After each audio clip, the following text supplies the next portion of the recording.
The morning air in London carried a chill, crisp enough to make breaths visible, but gentle enough not to bite. The city was alive with its usual rhythm. Tourists snapping photos, street vendors calling out their wares, and locals rushing to work, their footsteps echoing against the cobblestones. Among this sea of people stood George Whittaker, an elderly man whose presence seemed both ordinary and extraordinary at the same time. His worn-out coat hung loosely on his frail frame, and his cane bore scratches that told stories of countless steps taken over decades. But it was his face that drew attention, lined with wrinkles, marked by scars, and etched with memories too heavy for words. George had walked these streets many times before, but today felt different. Today wasn't just another day. It was the anniversary of something he tried hard to forget but couldn't, the final mission of his unit during the war. 40 years had passed since then, yet the pain remained fresh, like an open wound refusing to heal. Lost in thought, he found himself standing near Buckingham Palace, where tourists gathered around to admire the iconic red uniforms of the Royal Guards. Their polished helmets gleamed under the pale sunlight, and their stiff postures commanded respect even from afar. As George leaned on his cane, his eyes fixed on one particular guard stationed close to the gates. The young soldier stood motionless, his rifle resting against his shoulder, as if carved from stone. To most people, he was simply part of the scenery, a symbol of tradition and discipline. But to George, he represented something more profound. Duty, sacrifice, and the weight of wearing a uniform. Memories flooded back uninvited. Memories of muddy trenches, deafening explosions, and faces of comrades who would never grow old. For a moment, George hesitated. Should he approach? Would anyone care about what he had to say? He glanced around at the crowd, families laughing, children pointing excitedly at the guards, and realized how far removed they were from the realities of war. They saw the guards as statues, untouchable figures frozen in time. But George knew better. Behind every uniform was a human being, someone's son, brother, or father, someone who might one day face the same horrors he once did. Summoning strength he didn't know he still possessed, George adjusted his coat and straightened his posture. His hands trembled slightly as he gripped his cane tighter, but there was determination in his gaze. This wasn't just about paying respects. It was about bridging two worlds separated by time and circumstance. As he took a step forward, the noise of the bustling crowd faded into the background. All that mattered now was the silent figure standing tall before him. The Royal Guard, whose unwavering stance reminded George of the men he once called brothers in arms. George's heart pounded as he approached the Royal Guard, each step feeling heavier than the last. Though his body ached from years of wear and tear, his spirit burned with purpose. The closer he got, the more aware he became of the murmurs around him. Tourists paused mid-sentence, their cameras lowering slightly as they noticed the elderly man moving toward the stoic figure in red. Children tugged at their parents' sleeves, whispering questions about what was happening. But George didn't hear any of it. His focus was entirely on the guard, whose towering form seemed almost otherworldly against the backdrop of the palace gates. When George finally stopped just a few feet away, he took a deep breath, steadying himself. For a moment, he simply stood there, studying the young soldier's face, or rather, the visor that obscured it. He wondered if the guard could see him through the dark reflection, or if he even realized someone was standing so close. Then, without hesitation, George raised his trembling right hand to his forehead in a crisp salute. It was an action born out of muscle memory, drilled into him during his days in the military. His fingers quivered slightly, but the gesture was sharp and deliberate, a testament to years of discipline. The crowd fell silent, watching intently. Some people exchanged glances, unsure of what to make of this unexpected scene. Others held their breath, sensing that something significant was unfolding before them. Even the pigeons perched nearby seemed to pause, their cooing momentarily hushed. All eyes were on George and the guard, creating an invisible thread of tension between them. For a fleeting second, It felt like nothing would happen. The guard remained perfectly still, his rifle resting against his shoulder, as though untouched by the world around him.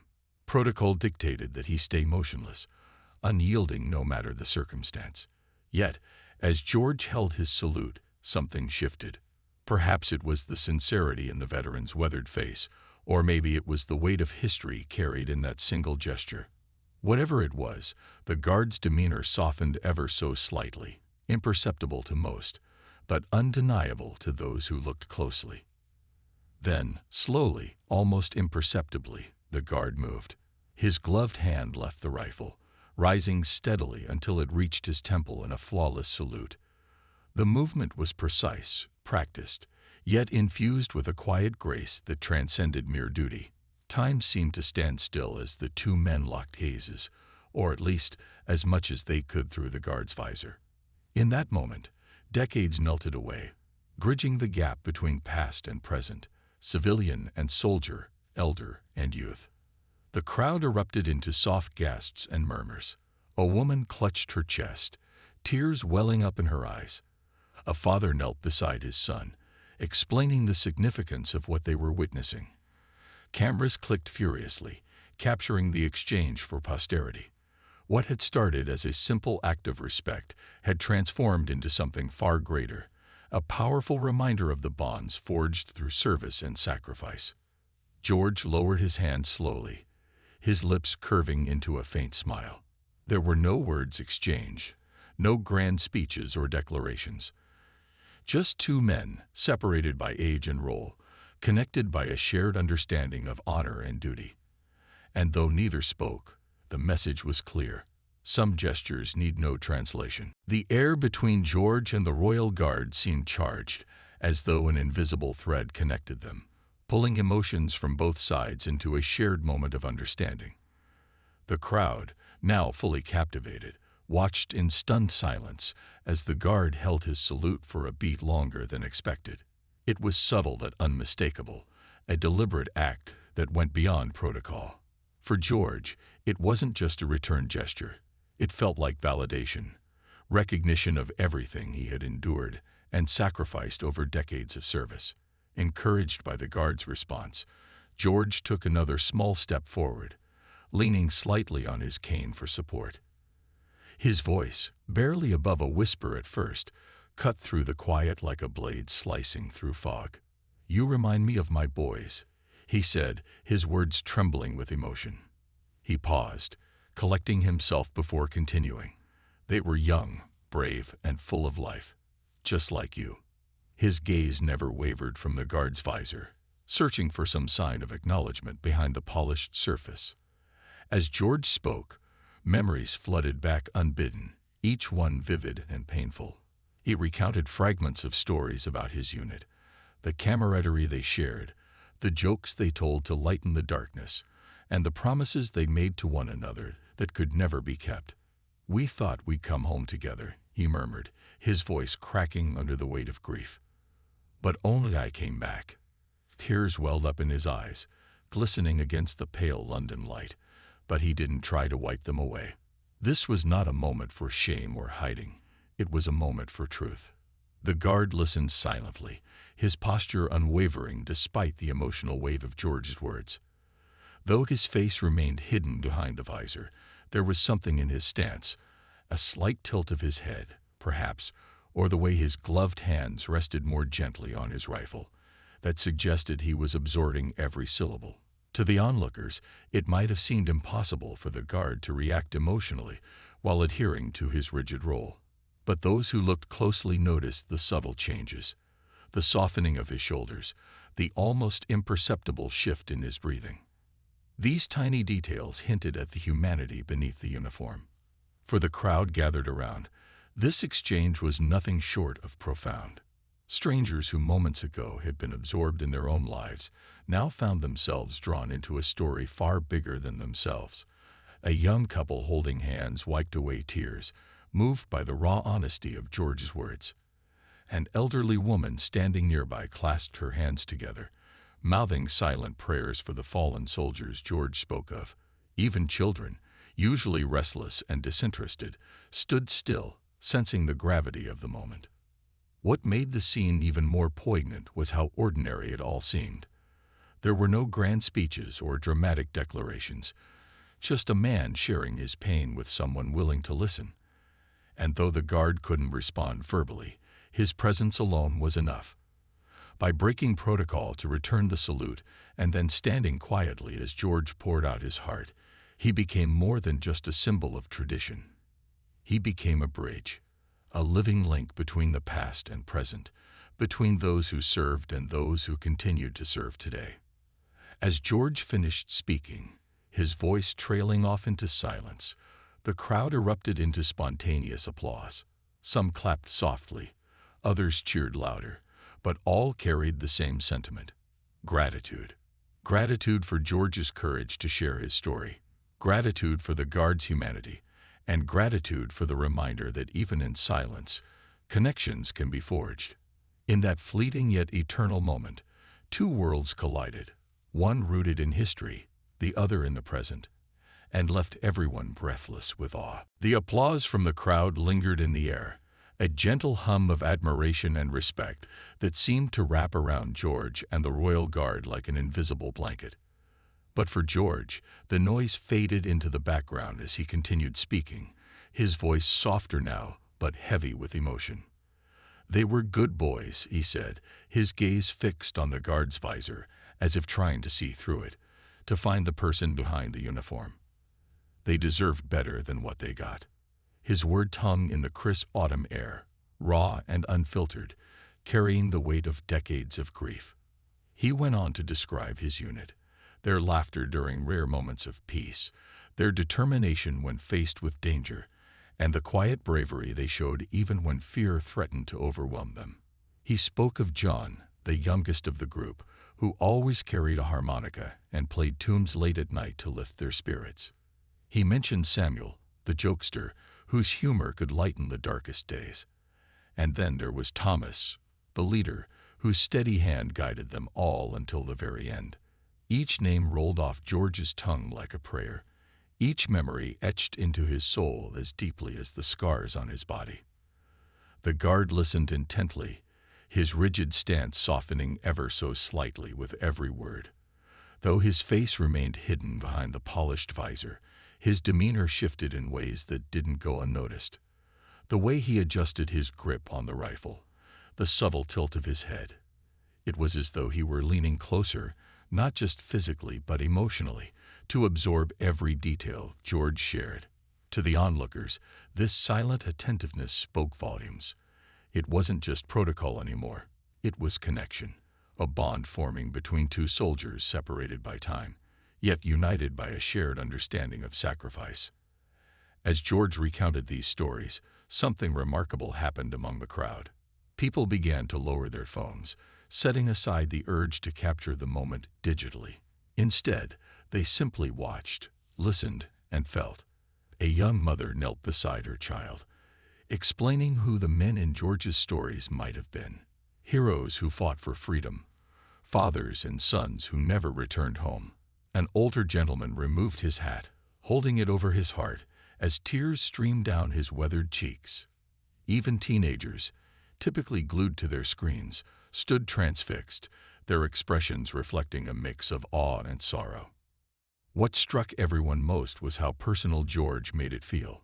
Despite the vast difference in age and experience between him and the guard, the moment transcended generations. It wasn't just about war or duty. It was about humanity, about remembering those who gave everything and ensuring their sacrifices weren't forgotten. The guard's presence amplified this sentiment, serving as both a listener and a representative of all who continue to serve today. When George finally paused, his voice trailing off into silence, the crowd held its breath. For a few seconds, no one moved. No cameras clicked, no whispers broke the stillness. All that remained was the quiet rustle of leaves in the wind and the distant echo of George's words. Then, almost instinctively, people began to join in. Some raised their hands in salute, mirroring George's earlier gesture. Others placed their hands over their hearts, bowing their heads in reverence. Strangers exchanged glances, nodding silently to acknowledge the collective emotion swelling within them. In that moment, the boundaries between past and present dissolved. The stories George told weren't just his anymore. They belonged to everyone standing there. The guard, too, became part of the narrative, not merely as a symbol of tradition, but as a living reminder of the values those soldiers fought for: honor, courage, and unity. As the sun dipped lower in the sky, casting golden light across the scene, it was clear that something extraordinary had unfolded, a moment of profound connection that would stay with everyone long after the day ended. As the crowd stood in solemn silence, moved by George's heartfelt words and the guard's dignified response, something unexpected happened. The Royal Guard, whose every move until now had been restrained and measured, took one more step that would leave everyone breathless. Slowly, so slowly it felt like time itself was holding its breath, he bent his knees slightly, lowering his towering frame just enough to bring himself closer to George's level. Then, with a grace that seemed almost rehearsed yet entirely instinctive, he placed one gloved hand over his heart. The effect was immediate and electric. Gasps rippled through the onlookers as they processed what they were witnessing. This wasn't just protocol being bent. It was humanity breaking free from formality. The gesture was simple, yet it carried the weight of centuries, a silent acknowledgement of shared sacrifice, respect, and gratitude. For George, it felt like a balm for wounds he thought would never heal. His eyes widened slightly, surprise flickering across his weathered face, before softening into a look of profound understanding. He nodded faintly, his lips curling into a sad but grateful smile.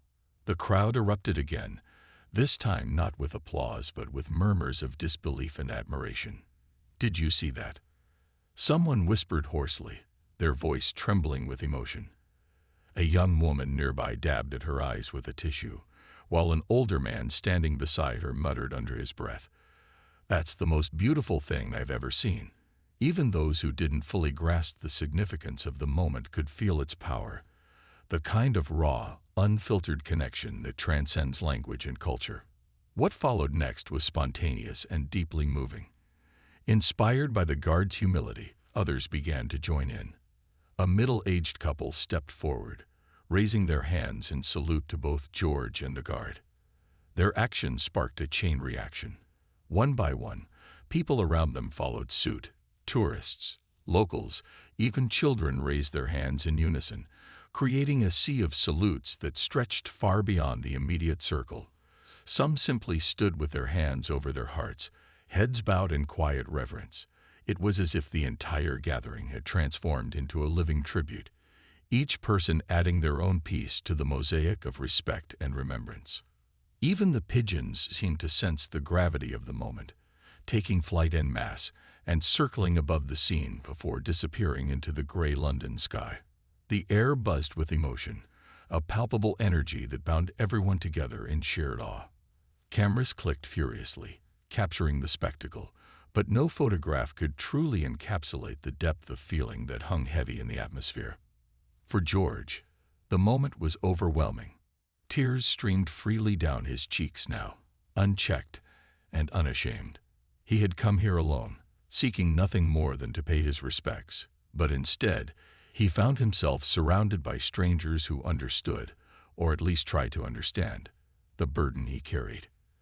The guard's final gesture had bridged the gap between past and present, turning a private act of remembrance into a collective expression of solidarity. And then, as suddenly as it began, the spell broke. The guard straightened back up, resuming his formal stance, though there was a new softness in his posture that hadn't been there before. George took a step back, nodding once more in gratitude before turning to leave.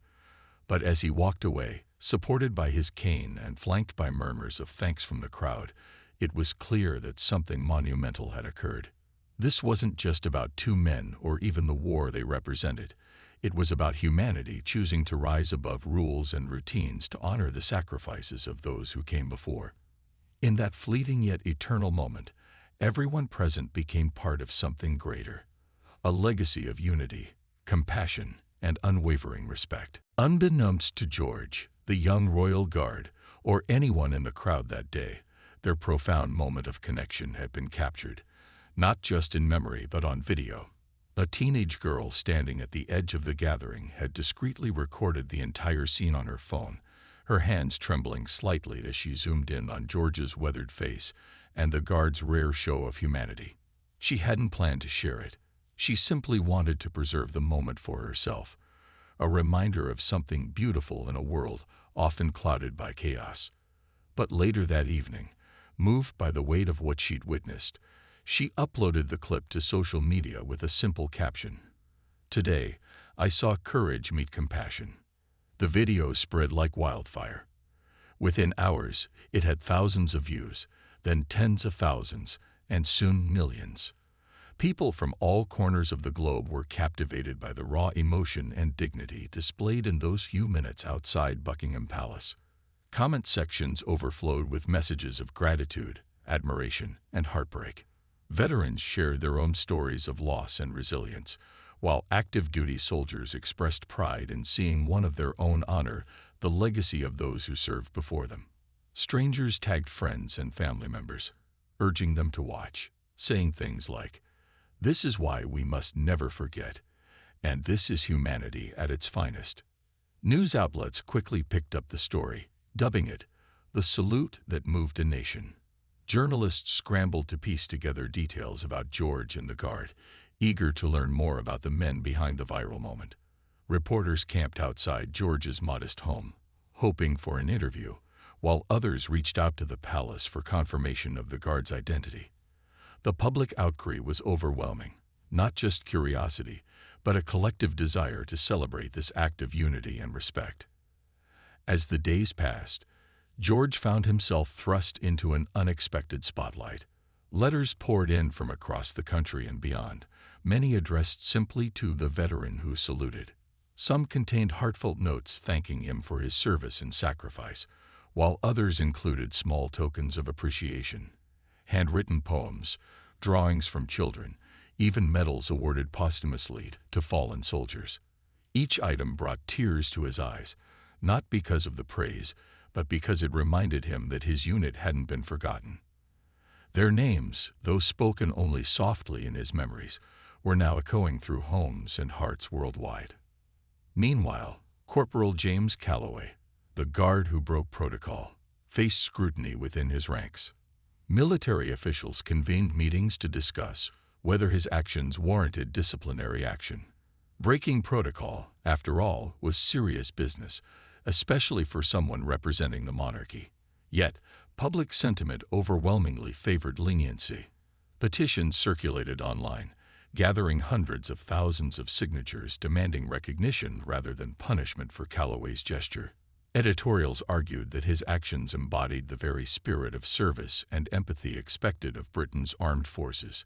Even veterans' organizations weighed in, praising the young corporal for reminding everyone that behind every uniform beats a human heart.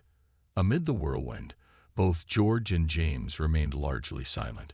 George declined interviews, choosing instead to let the moment speak for itself. He wasn't seeking fame or attention. He had only wanted to pay his respects. As for James, he followed orders and refrained from commenting publicly, though sources close to him revealed that he viewed his actions not as defiance, but as duty, an extension of the oath he swore to protect and serve, even in ways unscripted by tradition. Despite the controversy, the story continued to resonate deeply. Schools incorporated it into lessons about history and civics, using it as an example of how acts of kindness can bridge divides. Families gathered around screens to watch the video together, discussing its meaning long after it ended. And in quiet corners of pubs and cafes, strangers struck up conversations about war, peace, and the importance of remembering those who gave everything so others could live free. In less than a week, what started as a simple salute between two men had grown into something far greater, a movement that transcended borders, generations, and backgrounds. It became a testament to the enduring power of respect, humility, and shared humanity, proving that even in silence, Connections can be forged that leave lasting imprints on the world. The days following the viral moment brought a whirlwind of change for both George and Corporal James Calloway, though neither had anticipated or sought the attention. For George, life became a blur of invitations and accolades. Letters arrived daily, some penned by school children who thanked him for teaching them about sacrifice, others written by fellow veterans sharing their own untold stories. Local newspapers declared him a national treasure, while talk shows clamored for interviews. Yet, George remained steadfast in his humility. He politely declined most offers, choosing instead to focus on what mattered most, honoring the memory of his fallen comrades. James, too, found himself navigating uncharted waters. While public support for his actions grew louder, military officials wrestled with how to address the breach of protocol. Behind closed doors, debates raged about discipline versus discretion. Ultimately, the decision came down to balance. Rather than punishing James, they commended him, not officially, but through subtle gestures. His commanding officer called him into a private meeting, where he expressed pride in James's ability to uphold the values of compassion and respect that define true service. "You reminded us all why we wear this uniform," the officer said, his tone warm yet firm.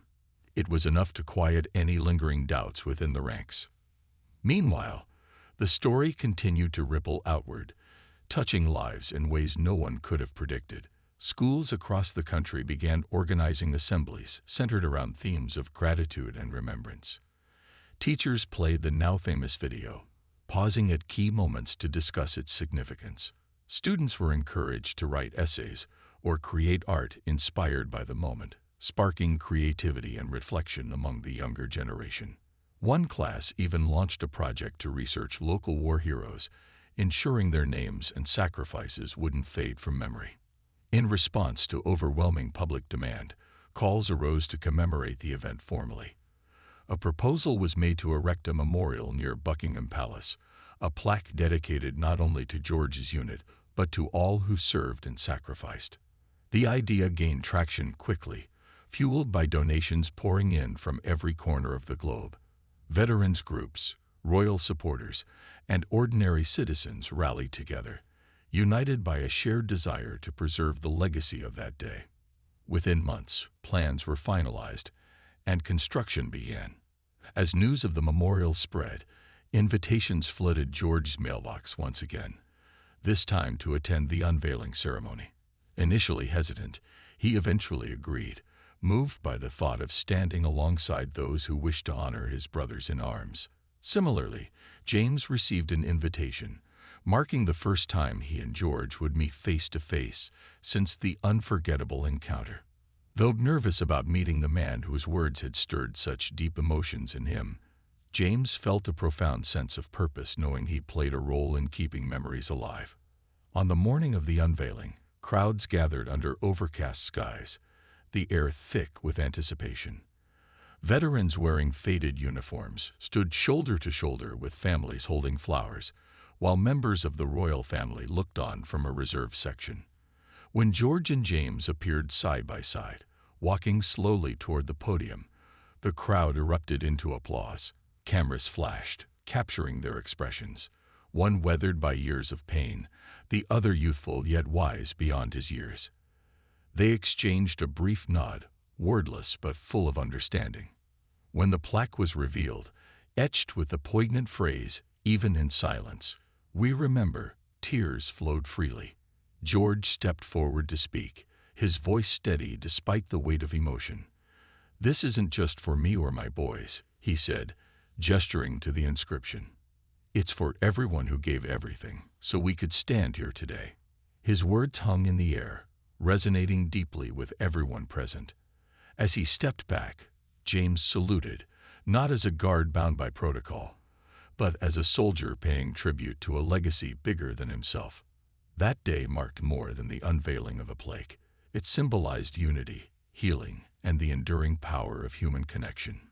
Two men, separated by decades and roles, had sparked something extraordinary, a movement reminding the world that even in silence, acts of respect can echo forever. Months after the unveiling of the memorial plaque, its presence near Buckingham Palace became a focal point for reflection and remembrance. Tourists who once hurried past the palace gates now paused to read the inscription.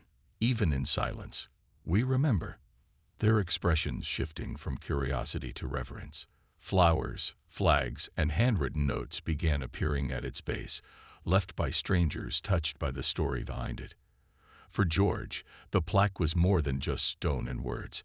It was a testament to the lives of his comrades, a permanent reminder that their sacrifices would never fade into obscurity. The bond between George and James grew stronger over time, though they lived vastly different lives. They met occasionally, not out of obligation, but because they had formed an unspoken kinship. Their conversations were simple yet profound, often revolving around themes of duty, loss, and hope. James listened intently as George recounted stories about his unit, each tale painting a vivid picture of camaraderie and courage. In return, George encouraged James to share his own experiences, reminding him that even modern-day soldiers carry burdens worth acknowledging. Together, they bridged generations, proving that the essence of service transcends age and era. Their connection inspired others to seek similar bridges. Veterans organizations reported a surge in membership, with younger members eager to learn from those who came before them. Community events sprang up across the country, bringing together people of all ages to honor those who served. Schools continued teaching lessons inspired by George and James's story, fostering a culture of gratitude among children too young to fully grasp war, but old enough to understand sacrifice. The ripple effect extended far beyond London, reaching countries where people recognized the universal language of respect and unity. For James, the experience reshaped how he viewed his role as a royal guard. No longer did he see himself merely as a symbol of tradition. He understood the deeper responsibility that came with wearing the uniform, to embody compassion, humility, and humanity. His fellow guards noticed the change in him, and soon, many adopted a similar mindset. While protocol remained important, there was newfound emphasis on connecting with the public, whether through small gestures or moments of quiet acknowledgement. The image of James saluting George became a benchmark for what true service looked like, a blend of discipline and heart. As for George, the recognition brought solace rather than pride. He found comfort in knowing that his unit's memory lived on, not just in plaques or videos, but in the hearts of those who chose to remember. Strangers approached him during walks through the park, thanking him for his bravery and sharing how his story had impacted their lives. Each interaction reminded him that his pain, though personal, was also part of something larger, a collective effort to honor the fallen and ensure future generations understood the cost of peace. Years later, when George passed away peacefully in his sleep, the nation mourned but celebrated his legacy. A ceremony was held at the memorial plaque, attended by veterans, families, and even members of the royal family. James delivered a heartfelt speech, his voice steady but filled with emotion. "George taught us that remembering isn't just about looking back," he said. "It's about carrying forward the values of those we've lost. Courage, selflessness, and love. That's how we keep their spirit alive." Today, the plaque remains a cherished landmark, visited by thousands annually.